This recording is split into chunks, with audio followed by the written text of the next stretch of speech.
Everybody to hold my jacket on, what is it today, Norrie? I never know the 15th? date. The 15th. Okay, and it's a beautiful day here in Glasgow. I don't know what it's like up in Inverness at the moment. It's been grim, Gordon. We had thunder and lightning last night, and we had hailstones coming down. Absolutely bizarre weather. But my goodness, it's a bit quieter today, thank goodness. It looks peaceful.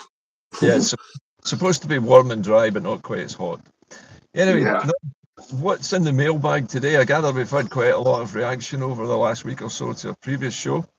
Yeah, we get the usual stuff, Gordon, where people attack us for attacking the SNP. They think that me and you, are splitting the vote, and they're using the getting on at John Swinney as an excuse that that means we're doing something to impinge on the independence campaign. What independence campaign right now is there, to be honest? And why is there not one? Who is the biggest party out there that should be doing all this for us? It's not me and you, Gordon. It's somebody else, and we're right to criticise. You may remember last week we were talking about estates. Yeah. And a lot of folk, Frank Duncan says landowners must comply with Scottish law, no question. They must be put in place. And he got a lot of people liking what he was saying. So it was a popular thing to mention last week. MI5 work to maintain the establishment, says Ian McLennan, and ensure no one is able to rock the boat. Even when Scotland is independent, they will step up their activity to try and ensure that Scotland does not look better than England. They do not want a spotlight on the English establishment with fingers pointed and questions asked. Yes, we're not allowed to be as good or better than England in anything, and that's really the entire policy. And of course, we both know that the so-called GERS figures came out yesterday, and they are obviously an instrument intended to convince us that we can't survive on our own because of all this massive debt that we supposedly have, which we can't possibly have because they don't allow us to borrow any money. It's a fact, Gordon. The other main points where we were talking about Union flags going up at fire stations, and a lot of people are saying it's happening where they are as well. So this is kind of like a concerted effort of putting these things up. Why, I don't know. Union flags are just another way of the English imperialists metaphorically keeping their foot on our head and back. Somebody says the fire service is another thing that was invented in Scotland. I didn't know that. I think that's true, yeah.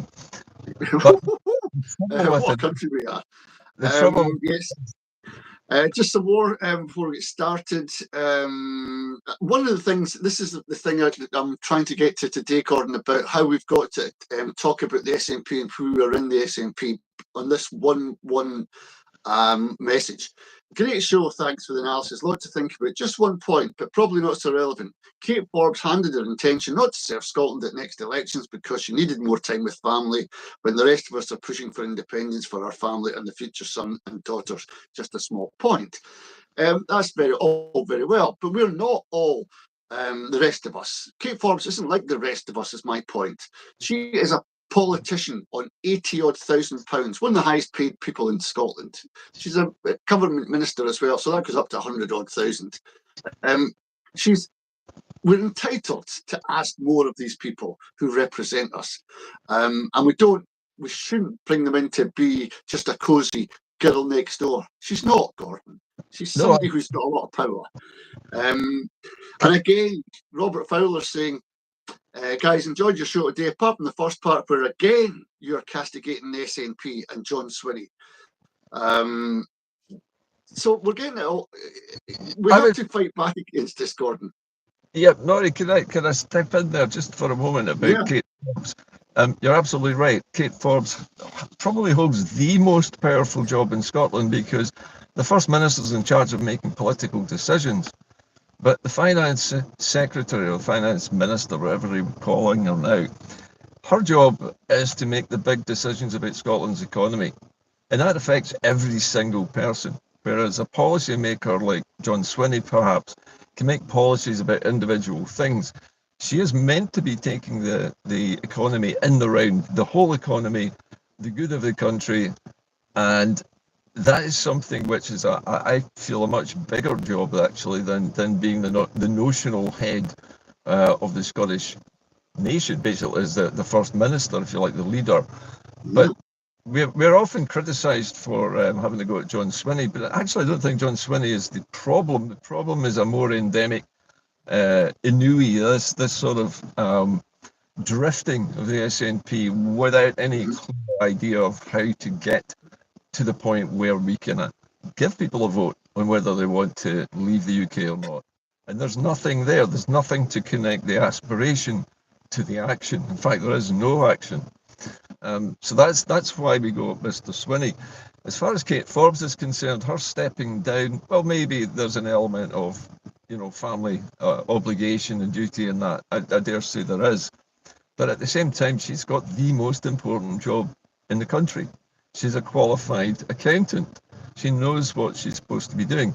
But as a qualified accountant, she has been trained to work inside the neoliberal system which operates across the planet.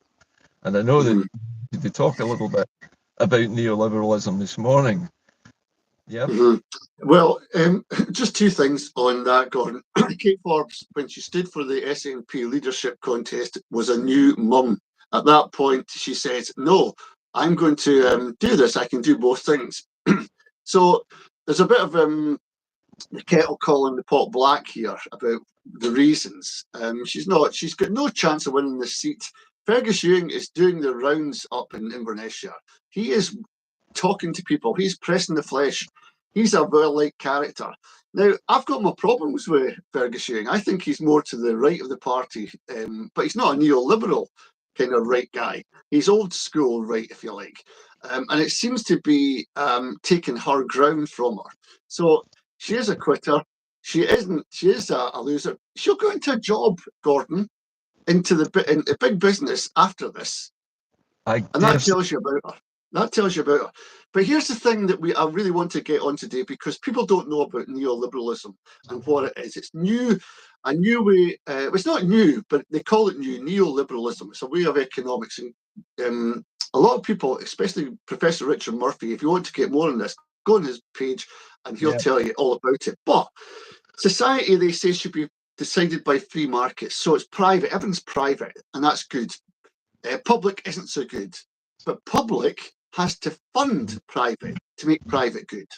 So this is, if you take an example in this, you'll look at English Thames Water, for example.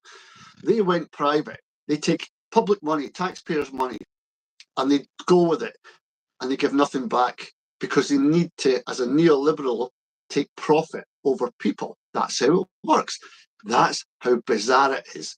Now, if you look at Scotland, Gordon, I know you can remember Jack McConnell doing a deal to improve the infrastructure of our schools, our hospitals, our community centres with a thing called PPI, public-private investment.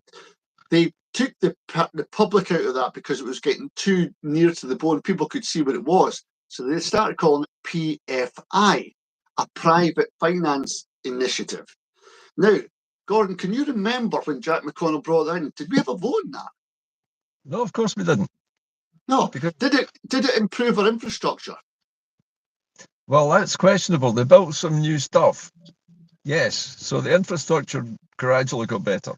I think it's fair to say that we got some new schools and new hospitals out of it, but mostly it was centralised. But did we get value for money?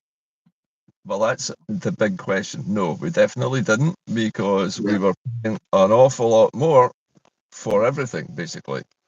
And we're going to pay it for much longer because the money that was used to pay for it basically comes with a tab. It comes with a percentage attached to it, which we have to pay down. So it's like we have borrowed money to invest in our schools. Yeah, exactly.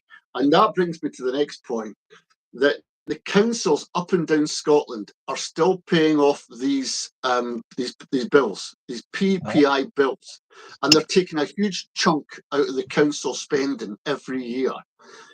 So that's where we are. And Alex Salmond and the SNP, quite rightly at the time, were against all this. It was madness, they were saying. So why, Gordon, do they go down the route of free ports and SEZs, which are in the same economic model, which take money out of public hands into private hands and leave us with a bill for our children and our grandchildren for years to come.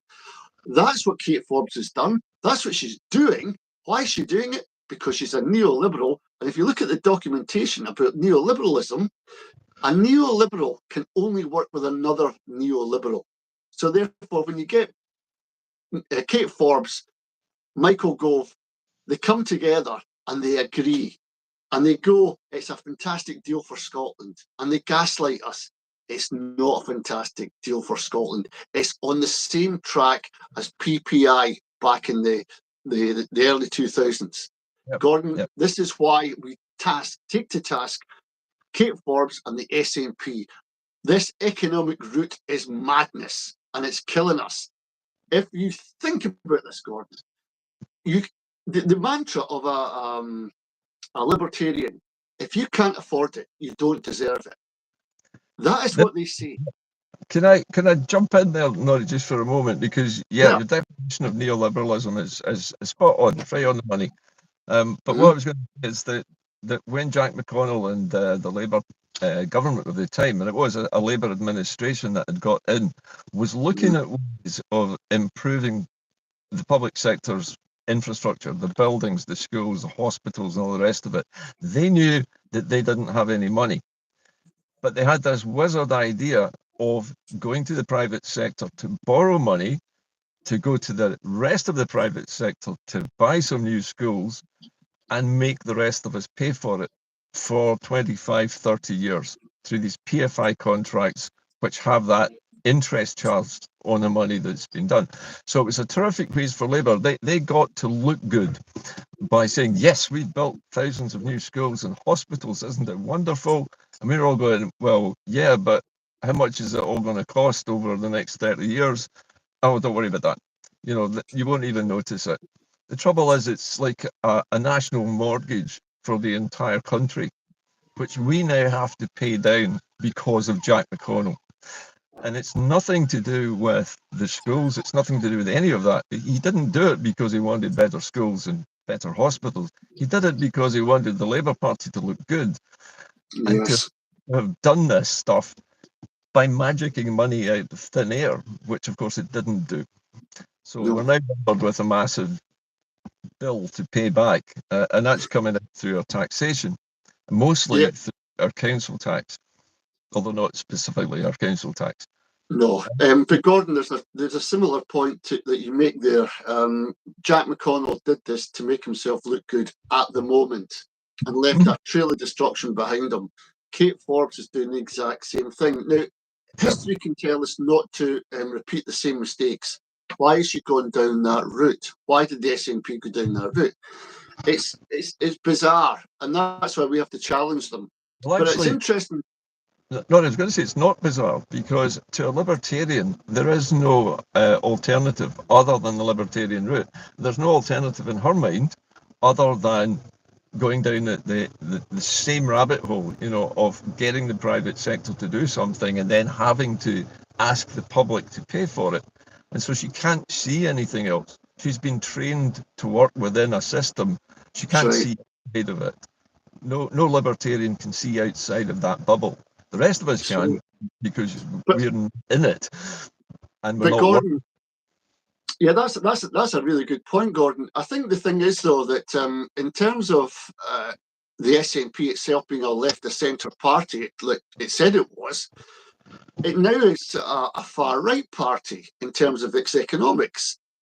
Are we all agreed that that's the best way? I remember James Connolly in the fight for Irish independence says there's no point in Ireland becoming independent if it's going to stay the same, and it's going to be saddled with the British Empire, and we don't change it. Yep. We have to look at alternatives right now, Gordon, and make sure that the economics for our kids and our grandkids are there to support them and make their lives happy, not miserable. I agree. Forgive me, Norrie, I'm actually positioning the car in a wee bit of shade here, so it doesn't get too hot. Must be the only person guys while they're reversing into a parking space. Anyway, If I can carry on, Gordon, then while you're doing that, the thing about neoliberalism, you've got to be very selfish and very undemocratic, because neoliberalism doesn't include the people at the ground. If you look around you, wherever you are in Scotland today, if you see big houses, big huge housing developments going up, Kate Forbes has agreed to them all up here in the Highlands. She's a finance minister. She's the local MSP. She agrees that these houses need to be built. The problem is the locals can't afford them. Yeah. And we're getting an influx, Gordon, of people from south of the border. And what will happen if, when we go to an independence referendum, these people get a vote? It goes against us. So it's a double whammy. It is a double whammy. Yeah, and that we can't really stop that, Norrie. So, you know, it's a well-known problem of diluting the vote by making it possible for local people to buy homes. So other people have to come in from other parts of the UK to take those homes because they're the only people with the money to do it. That's been going on decade on decade for 60 years, maybe more. Yeah, it has. Yep. The cost of living here is less. But what amazes me is, and if you listen to Professor Murphy's his dissection of the GERS figures and other things that he came out with yesterday in his podcast, you realise that Scotland is a much smaller country, right? Average wages here are much lower than everywhere else, and yet every single institution in Scotland, from local government up to central government, balances its books. It doesn't run at a loss, despite the fact that we have so much less money country on. So the fact that we can do that and still survive shows that the country is not only well run, but it's balancing its books. It's always thinking about the bottom line at the end of each year. We're not in debt as a nation, right? We can't be, because the British state will not let us borrow any money anyway, and so we can't have a notional debt or a deficit. So he was saying, you know, the reason why the GERS figures come out is to try to convince Scotland that it is too small, too weak, doesn't have enough money to stand on its own 2 feet. But it can't do that if it just looks at the real figures. It has to do something else. It has to go to London and say, how much of London's debt can we apportion to Scotland to make it look as if Scotland can't stand on its own? And this is why we end up with a deficit. Because we're paying for high speed 2, which doesn't come anywhere near us. We're paying for Crossrail. We're paying for the London sewerage system upgrades. We're paying for all sorts of things that don't benefit. Yep. Right? So yeah, they'll ladle that debt onto us, Gordon. But the thing is, Scotland could run itself better with the money we've got. We're simply not doing that. And if you want any information on that, go to Commonweal. Go to see if they've costed a national housing association where houses are built by our own young people. We train them, we give them apprenticeships, and we make sure that the plans they come up with fit into the local areas. And we make sure that houses that are derelict can be fixed and brought back to life again, rather than spending public money on private houses that are Lego land houses. And here's the thing, Gordon. Jack McConnell he didn't have any money, you're right, because he sent it all back to Westminster. 10 billion pounds or something he put back. I can't remember the sum, but it could have been used in Scotland, but he didn't have the savvy. No, the other thing, Norrie, I think, going back to Kate Forbes for a minute, and you were asking why it was she was doing the things she did. One of the reasons for that is that most of us don't realise this, but our politicians, and I mean all our politicians, doesn't matter what party they're in, once they get into power, the policies that they come up with are not driven by the voters. They're not driven by you and I. They are driven by the media, because the media sets the tone and the politicians react to what the media says.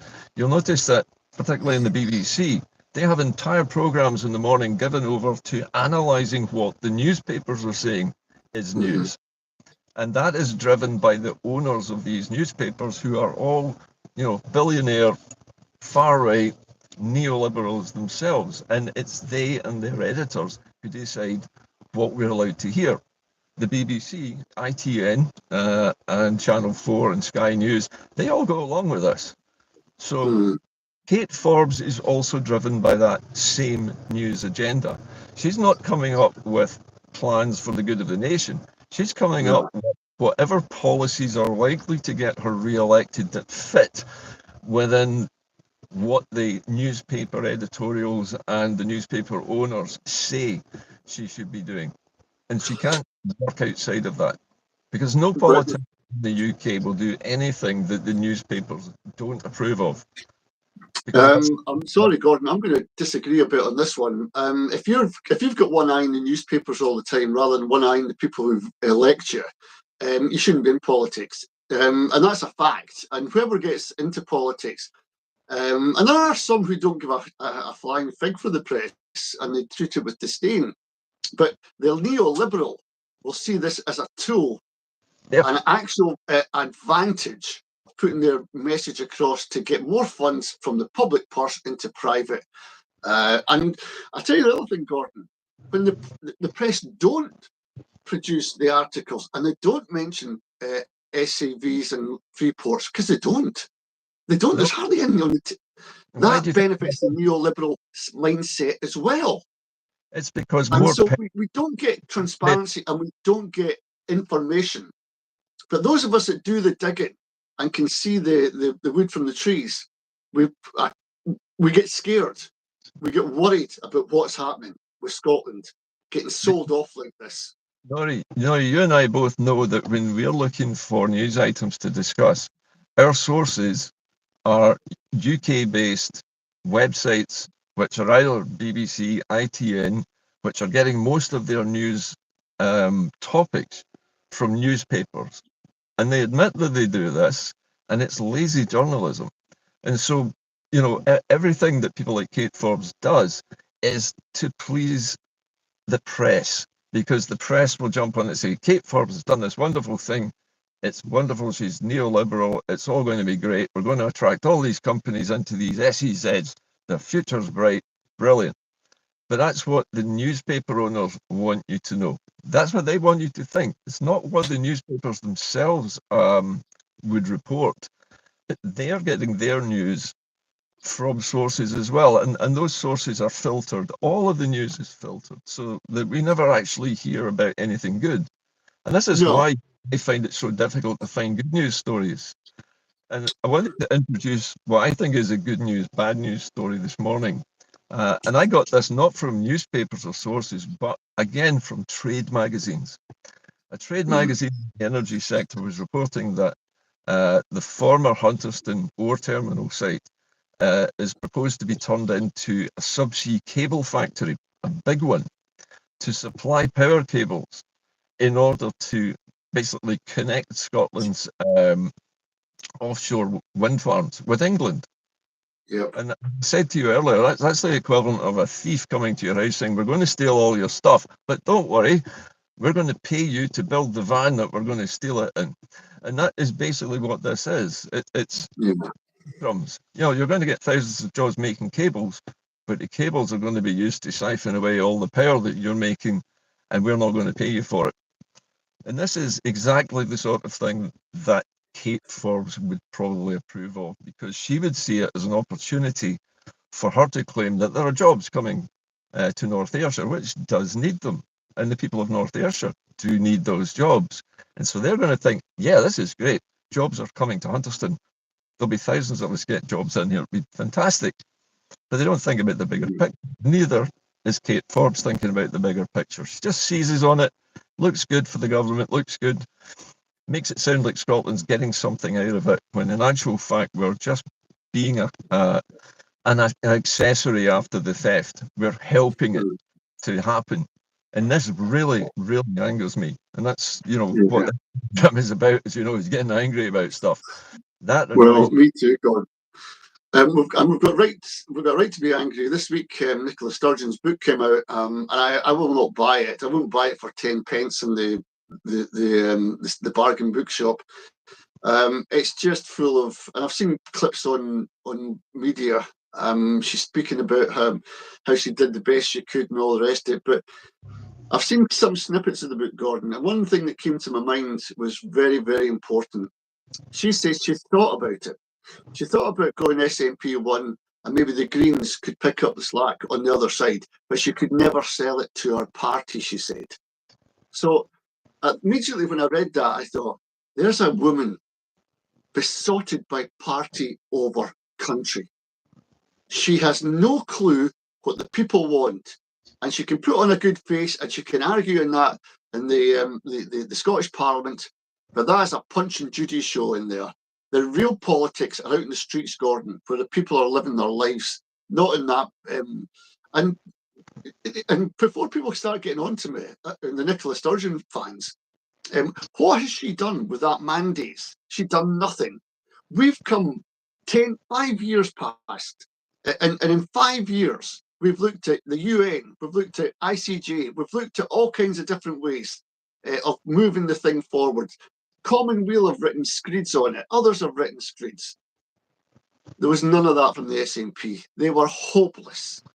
And the fact that you had a fighter called Nicola Sturgeon against the Tories and the Labour doesn't make any difference.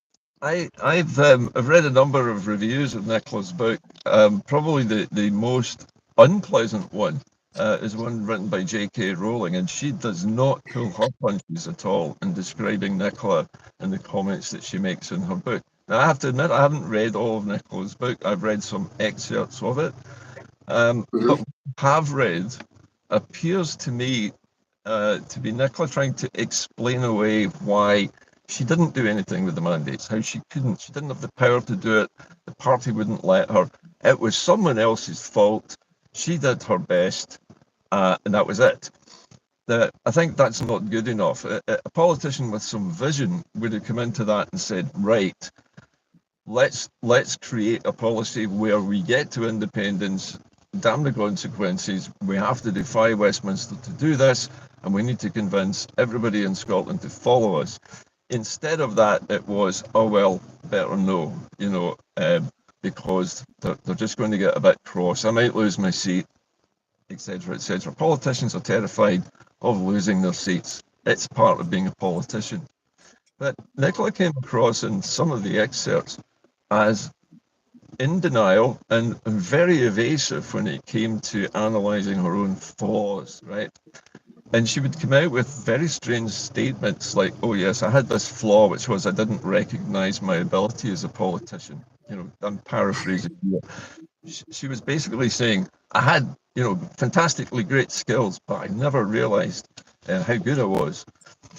That doesn't wash. But what I do think about Nicola Sturgeon, thinking back on this, is that she was a superb communicator, but she was a terrible politician.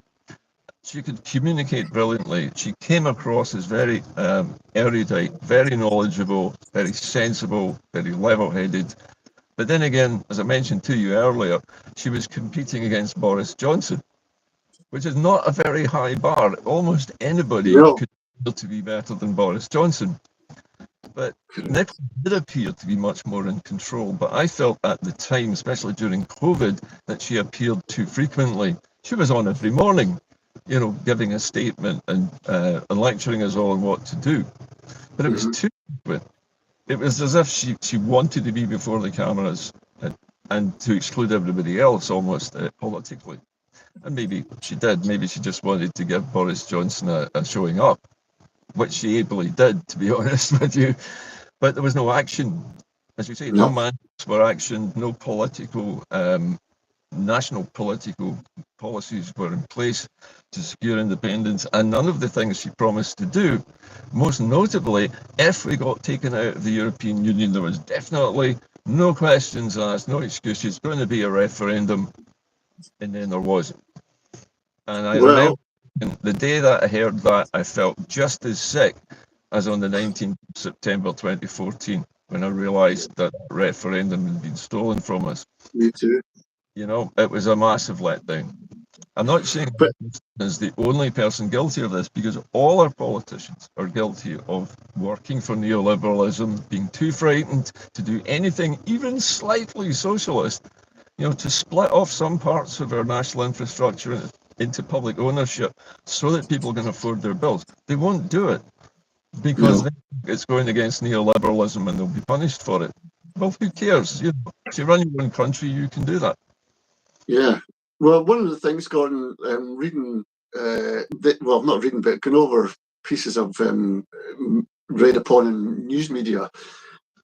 The fact that Nicola Sturgeon, I can remember I get really angry at this now because I remember back in the day when it was we put all our faith into her, and I was supporting her in the pubs. I remember arguing in the pub against my unionist mates about Scotland and Nicola Sturgeon and all the rest of it, backing her.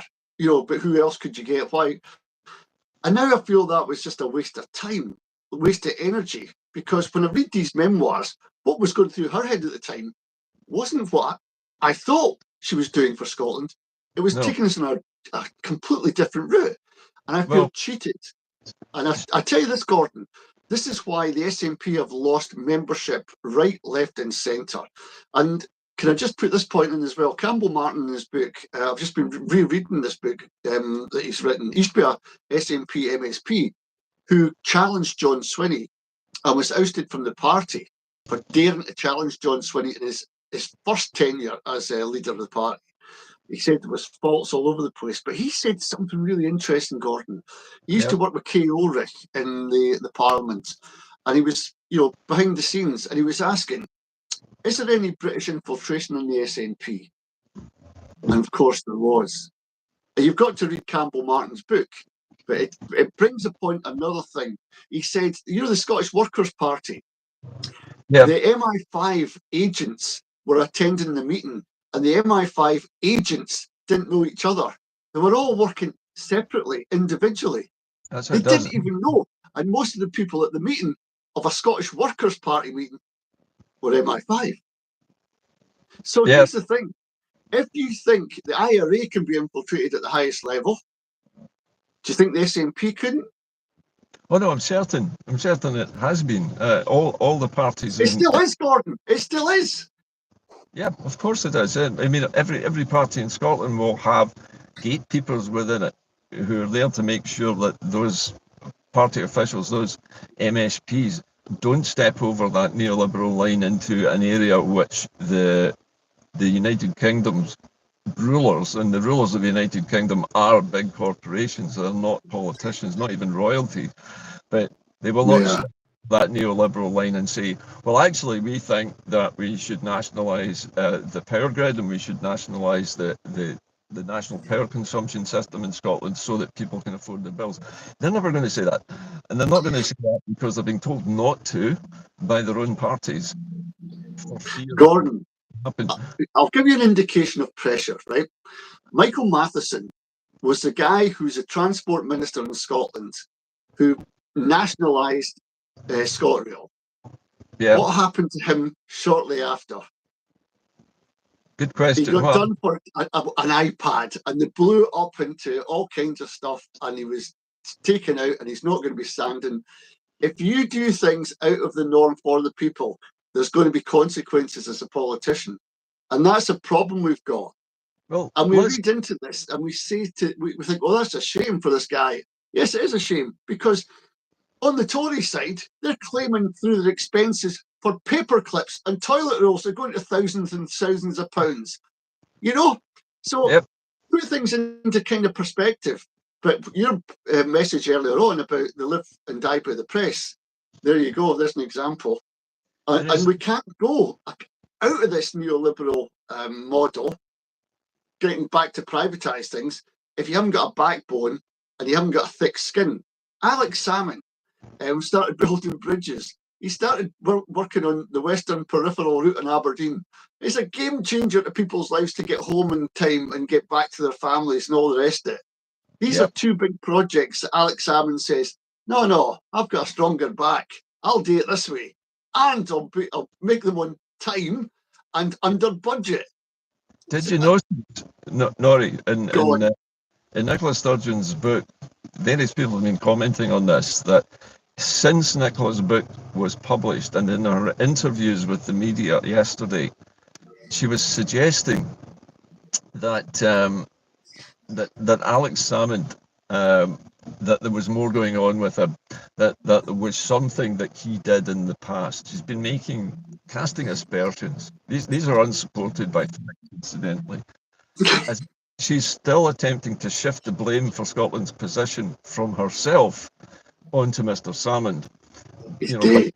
Attention away from what her own shortcomings were. She did, like every other politician, have shortcomings, and she claimed to be suffering from a thing called imposter syndrome, where she felt that she wasn't equipped to be the leader of a country, that she couldn't do it. She had crises of confidence constantly.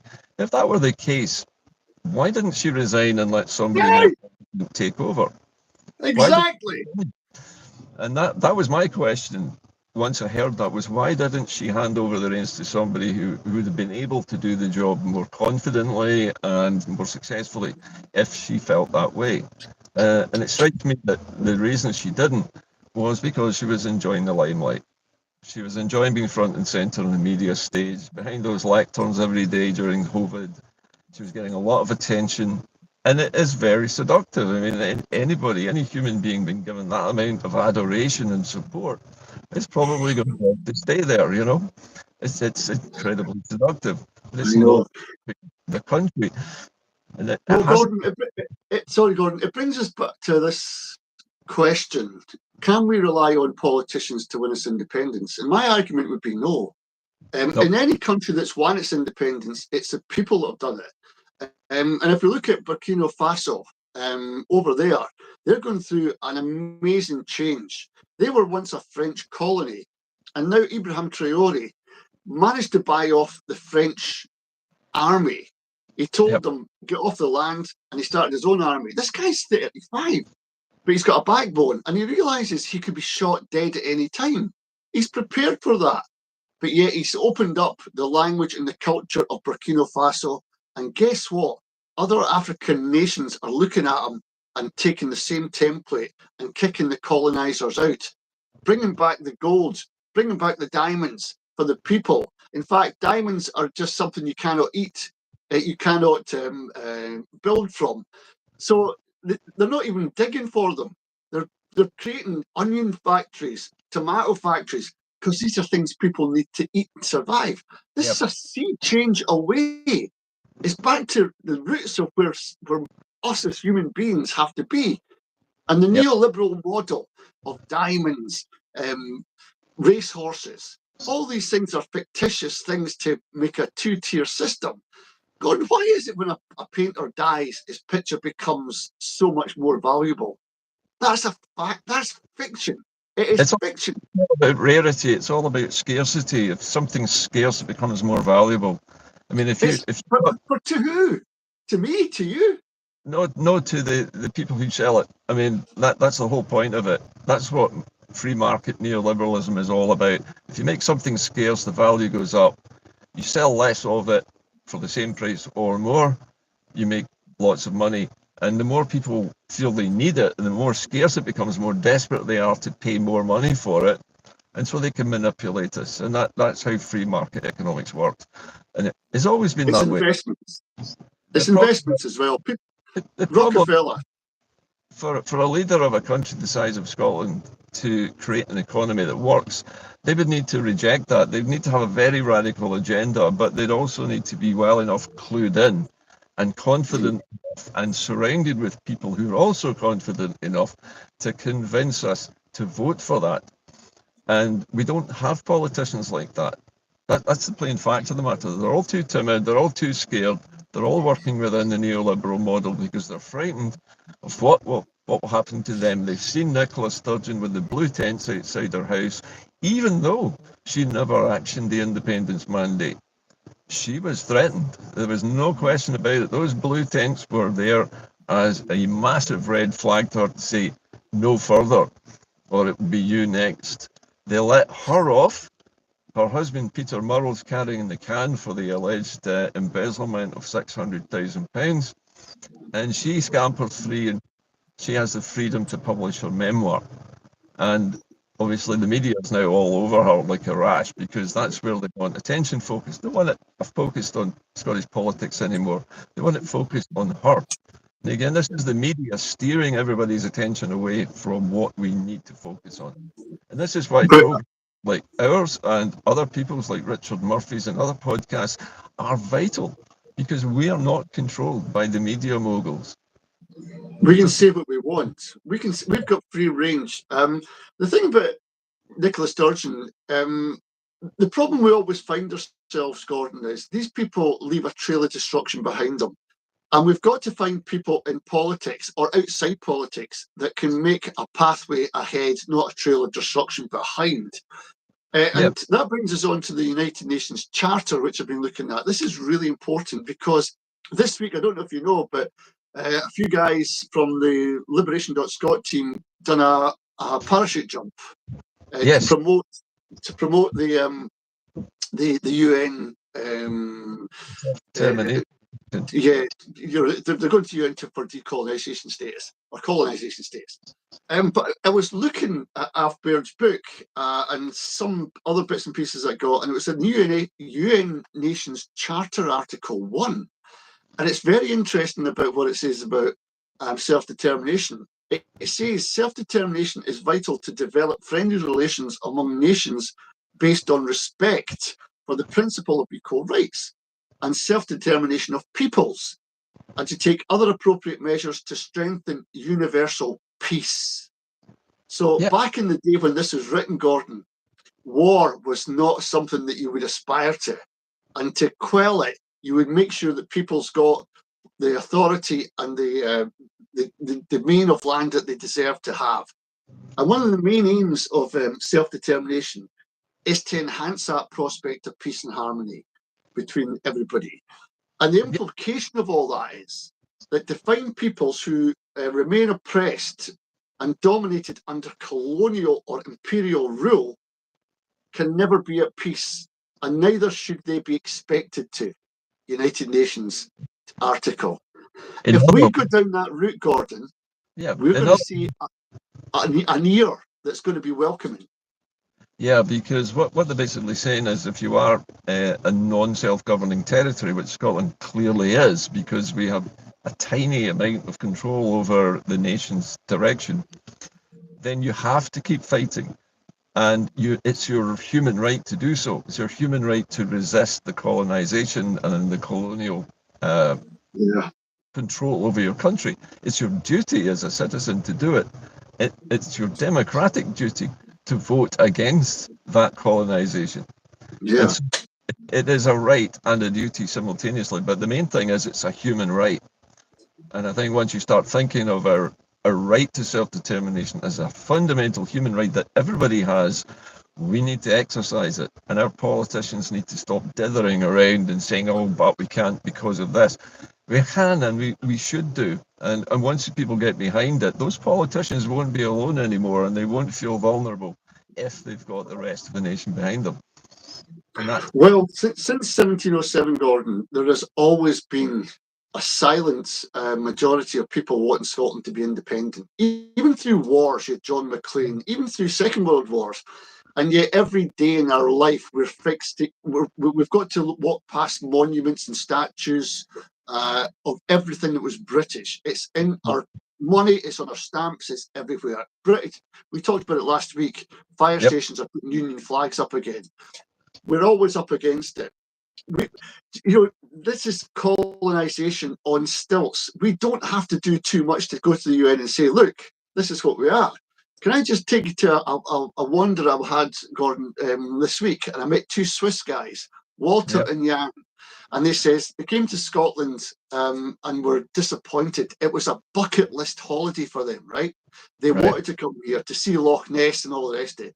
When they got here, they thought it was a bit tacky. The roads were a bit dangerous. There's a lot of litter. There's a lot of... And they rattled these things down. I couldn't argue against any of it. And I says to them, the two of them, I says, when you've got a colonial master and they got it like that, a colonial master, I thought I'd have to explain it. They said, that's your problem. You have no control. This is from two Swiss guys. Yeah. On holiday, a bucket list holiday. Do you know why the Swiss were so switched on, Norrie? Because Swiss people generally are highly politicised. because they have referendums all the time to make decisions about anything to do with the nation's security, its health, its economy. All the big decisions are taken by them, not their government. Their government will say, do you want us to do this? And they say yes or no. And so they're used to making decisions and being politically aware. We're not. We're switched off. We've been told, don't worry your heads over it. The UK is dealing with it all. You just go on about your pathetic wee lives and don't worry about it. That's the way the Swiss work. They don't roll that way. That's why they're so successful. It is, Gordon. But one of the other things we were talking about, but I've got another story about another guy I met, but maybe that'll wait for a future show. One of the main aims we've got to do is to show that we're different from the colonial masters. We've got to show how different we are. And that means our culture's got to be on display, our language has got to be on display, our music, our ethnicity, our historical ties and our heritage have to be under a bushel. Take them out, show them, showcase what we've got. Our religion's got to be different. And if we show all those things to the UN, it's a formality, Gordon. They cannot say anything but you're a colony. So when we go through that route, what I'm getting to here is this self-determination from the UN is very positive towards Scotland. They accept and they can see what we're going through. If we can explain it to them in greater detail, to fill in the A's and the B's and the blanks, cross the I's and dot the T's. Of course, and this is what I'm praying, hoping, that when we go to Geneva, to the UN in Geneva, we can get all this done and done quickly. And this is exactly what Salvo is doing. Salvo is planning several visits to Geneva to present further evidence, and it is evidence, it's proof that Scotland has been colonised and is being remotely controlled from London, and we have no control over our own country. All of these things can easily be established. The history is not actually disagreed with. I mean, the English government wrote most of the history, so they accept that they are dominating Scotland, that they are running Scotland from London. They keep telling us that they're doing that. It's not a secret. It's very easy to prove it, as you say, but it needs proof. It needs to be written down and collated into a document, which is presented as evidence before the United Nations. It may even go eventually to the International Court of Justice for another adjudication as well. There are other, even higher authorities, if you like, than the UN. The UN is largely a political body, but there are judicial bodies which also make rulings. But you say the fact of the matter is, we established our right to self-determination and our existence as a colonised nation. Then it's far easier for the politicians to operate then, because they've got the backing of the United Nations, and it's telling them, yes, you should resist, yes, it's your duty, and it's your right to do it. But at the moment, the politicians haven't heard that yet, and I think that's one of the reasons why they're so reluctant to do anything. Gordon, they know, they've got their finger on the pulse. They know about colonisation. I remember hearing David Mundell in the House of Commons saying that Scotland being a colonial territory is preposterous, but yet the very fact that he had to stand up and say that means that he knows the argument that's coming towards him, and he doesn't know how to defend it because it's getting taken out of the hands of politicians. Sarah Salyers ain't a politician. Alf Baird's not a politician. Yep. The UN aren't politicians.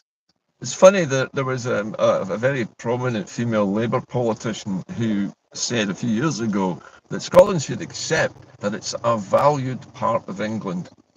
A valued part of England was what's now, it's been quoted a number of times, and you will not see it being republished because it was so embarrassing to the Labour Party at the time when it was said.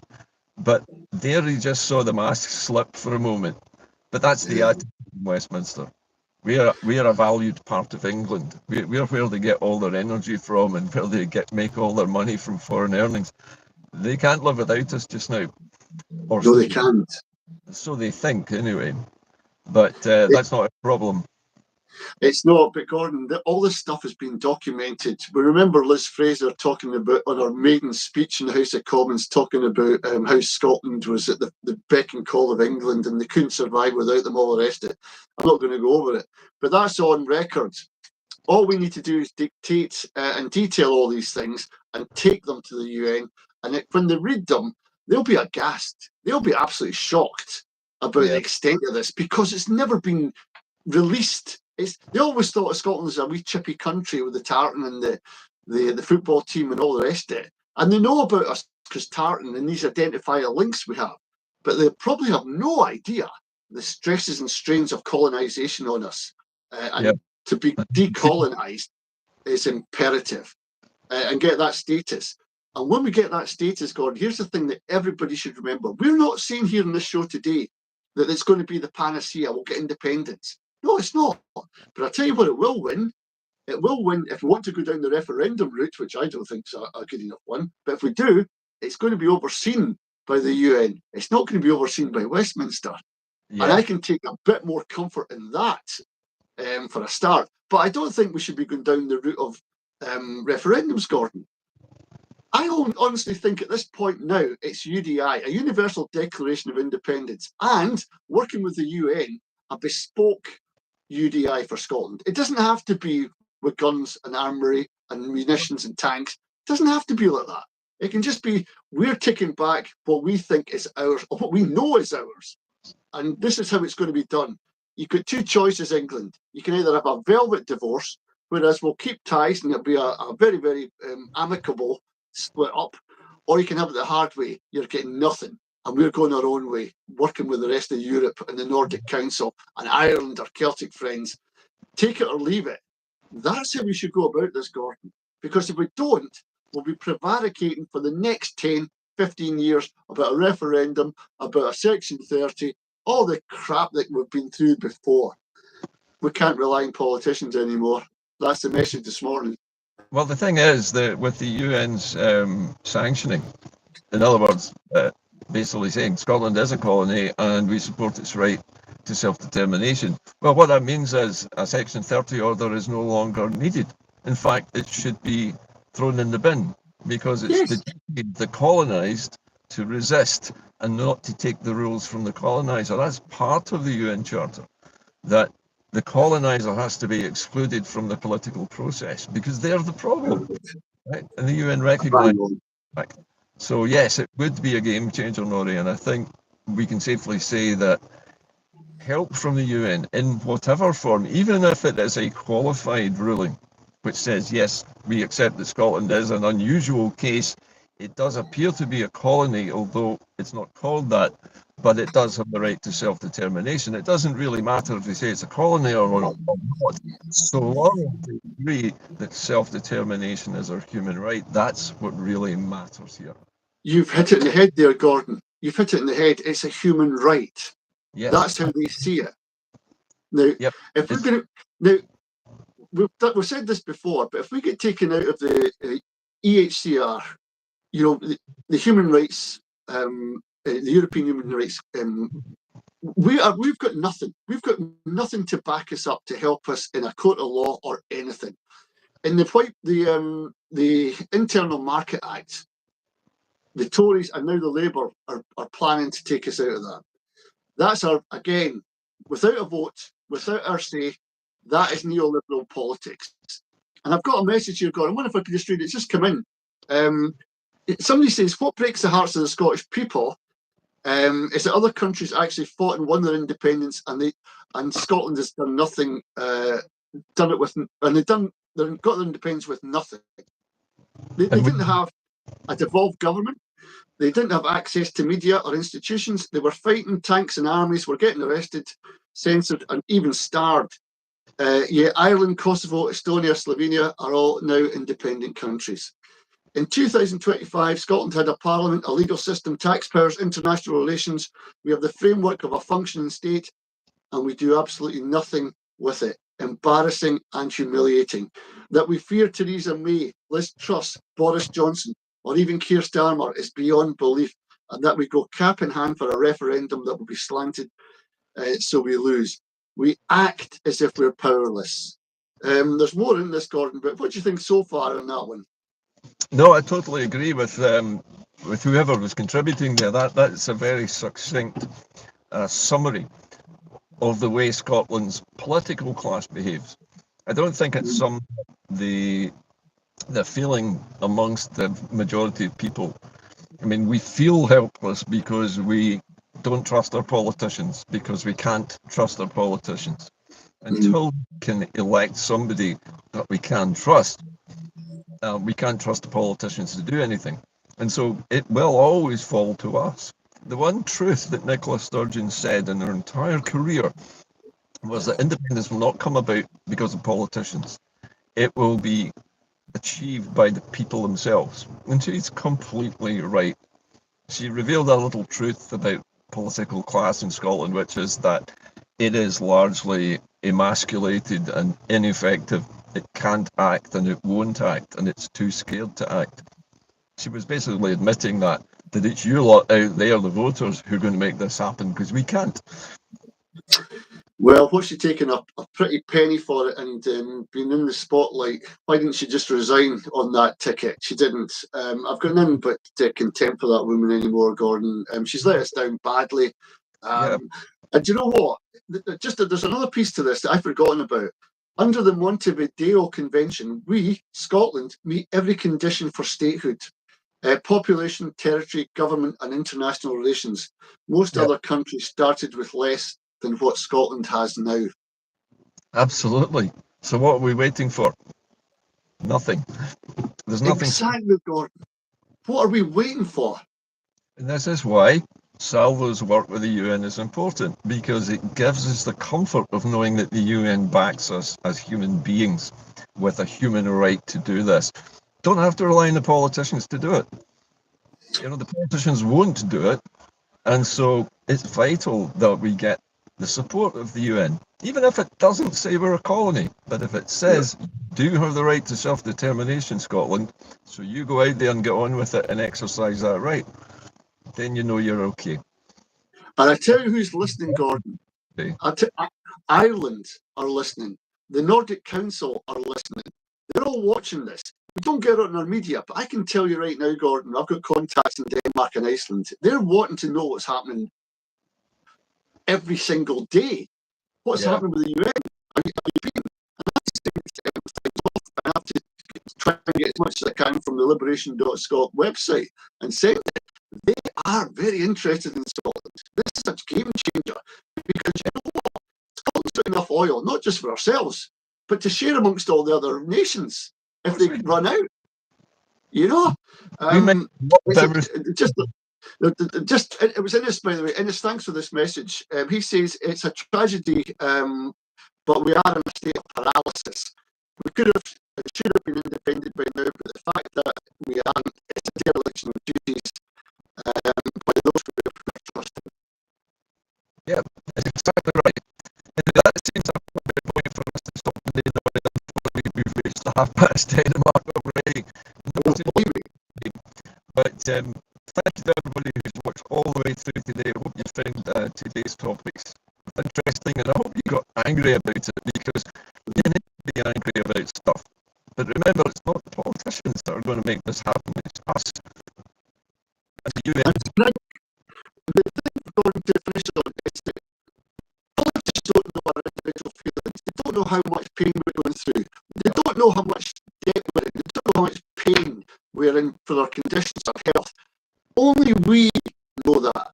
And when we come together and talk to other people about it, we'll suddenly find that we're a mile, 10 miles, 20, a light years away from what the politicians are talking about. Of course we are. And share this content if you can, folks. Share it to everybody all over the place. It's about time we start talking about this. And if you like this stuff, hit the wee bell button. You'll get notified all the time when me and Gordon are live. But Gordon, I'm off to do some stuff, repair the damage from the storm that was on last night. Thanks for joining me today, Norrie, and thank you everybody for watching. We'll see you again next Friday at 9:30. Bye-bye for now. All the very best, guys.